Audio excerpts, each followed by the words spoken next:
जी press वार्ता बुलाई सकता है। जी, सबसे पहले तो मैं आप सबका यहाँ स्वागत करता हूँ और आपका धन्यवाद भी करता हूँ कि हमारी आवाज़ बन करके आप लोग पब्लिक तक हमारी आवाज़ पहुँचाओगे और प्रशासन तक जो हमारी मांगे हैं, जो हमारे साथ अन्याय होने लग रहा है प्रशासन की तरफ से, वो आप पूरे हरियाणा के अंदर, पूरे भारत के अंदर हमारी आवाज़ बनकर पहुँचाओगे उन तक। इसका उद्देश्य यही है। क्या अन्याय है? मीटिंग आपकी डिमांड क्या है और क्या अन्याय होगा? अन्याय का, जैसा कि 2 दिन हो चुके हम बताने लग रहे हैं हमारे साथ अन्याय का। एक महिला वुमेन पुलिस स्टेशन में हमारे कुछ साथियों ने एक कंप्लेंट दी हुई थी, उसी के रिगार्डिंग हमारे 2 साथी वहाँ गए हुए थे, 2-3 साथी। तो उनके साथ नीलम एसआई हैं, वहाँ बहुत ही बुरा व्यवहार किया उनके साथ। तो वहाँ मिसबिहेव होने के बाद जो हमारे साथी थे वो एसपी के पास हमने एक कंप्लेंट उनकी मूव की, नीलम एसआई के नाम से उनके अगेंस्ट मूव की। उसके बाद जब एसपी साहब ने वो एप्लीकेशन हमारी गीतिका जाखड़ जी हैं डीएसपी यहाँ वुमेन पुलिस स्टेशन जिनके पास है, उनके पास फॉरवर्ड कर दी। तो मैडम गीतिका ने हमें 30 तारीख को बुलाया था इसके रिगार्डिंग।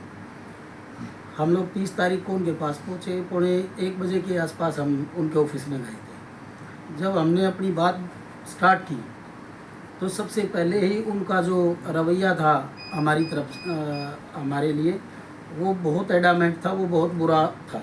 उन्होंने एकदम से ये कह करके, इस तरह इशारा कर करके जल्दी बताइए, तो जैसे कि वो हमारी बात सुनना ही ना चाहते हो। हमें कंप्लेंट सुनने के लिए बुलाया था और हमारे साथ इस तरह का व्यवहार उन्होंने स्टार्टिंग से ही रखा। जब हमने अपनी बात पूरी करनी चाहिए, हमारी बात जो कंप्लेंट थी हमारी, वो हम बताना चाहा हमने, वो पूरी उन्होंने बिल्कुल भी नहीं सुनी। उसके बीच में ही हमारे से जो नीलम मैडम ने किया, उससे तो बहुत ज़्यादा बुरा व्यवहार किया हमारे साथ। जब मैंने उनको ये बोला जी आप इस तरह से बात नहीं कर सकते, आप पब्लिक सर्वेंट है, आपको लोगों के लिए लगाया गया, उनकी समस्या सुनने के लिए लगाया गया है।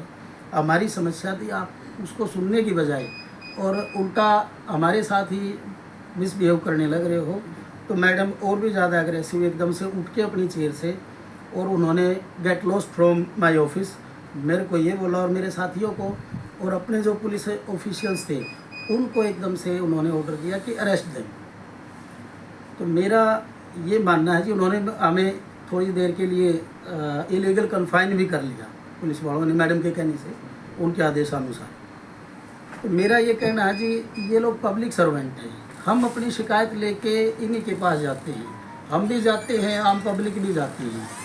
तो मेरा मानना है कि जब हमारे साथ वकीलों के साथ जो कानून को जानने वाले हैं, जो इसको आगे बढ़ाते हैं, लोगों को न्याय दिलाते हैं, हमारे साथ जब ये ऐसा व्यवहार कर सकते हैं तो शायद आम पब्लिक के साथ कैसा करते होंगे। जब हमें ये किसी भी समय इलीगल कन्फाइनमेंट कर सकते हैं तो आम आदमियों के साथ पता नहीं कैसा व्यवहार होता होगा। तो मेरा आप लोगों की ये प्रेस कॉन्फ्रेंस बुलाने का, यहाँ बुलाने का एक ही उद्देश्य है कि इनके खिलाफ़ जो हमारी मांगे हैं, जो इन्होंने हमारे को इलीगल कन्फाइन किया, हमारे साथ गलत व्यवहार किया, मेरे साथ बदतमीज़ी की, मेरे साथियों के साथ बदतमीज़ी की, उसकी आवाज़ पूरे प्रशासन तक, ऊपर तक पहुँचे और हमें न्याय मिले जी। इनके खिलाफ़ हमारी जो मांगे हैं वो हमारी प्रशासन तक पहुँचे और उनके लिए कोई कार्रवाई हो सके, इसलिए आप लोगों को आज बुलाया। तो क्या डिमांड है आपकी? हमारी डिमांड है जी, जो हमारे साथ इन्होंने इलीगल कन्फाइन किया, हमें उसके खिलाफ़ एफआईआर होनी चाहिए गीतिका जाखड़ के खिलाफ़। जो हमारी बेइज्जती की इन्होंने वहाँ बुलाकर हमारे साथ मिसबिहेव किया, उसके लिए इनको सस्पेंड भी किया जाना चाहिए और हम इनकी यहाँ से ट्रांसफ़र भी मांगते हैं। आला अधिकारियों से मिले? हाँ जी, मैं एसपी साहब से मिला, उसी टाइम मिला जी जिस टाइम बस वो इलीगल कन्फाइन किया इन्होंने। कैसे भी करके हम वहाँ से निकल के और सीधे हम एसपी साहब के पास गए जी। एसपी साहब ने उसी टाइम इनको बुलाया वहाँ पे और जी सारी बातें पूछ करके एसपी साहब ने भी हमारा पूरा फेवर किया। उन्होंने पूरी बात को समझ करके इनको दोबारा कोठी पर भी बुलाया एसपी साहब ने और हमें भी बुलाया। वहाँ भी एसपी साहब ने इनको पूरा जोर लगाया कि कहीं ना कहीं मैटर सोल्व आउट हो जाए।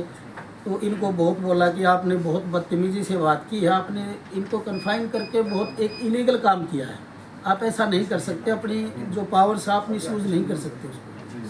लेकिन ये मैडम जो हैं गीतिका जाखड़ जी, ये अपनी बात से टस से मस नहीं हुए। इन्होंने बोला जी जो इनको करना है वो कर सकते हैं, और मैं अपनी गलती नहीं मानती। बस ये अब बात बार का क्या निर्णय है आगामी? कन्फाइनमेंट उन्होंने जो हमारे की है, अब मेरी और मेरे साथियों की, उसके अंदर ही उनके खिलाफ FIR दर्ज होगी, क्रिमिनल मुकदमा बनेगा जी।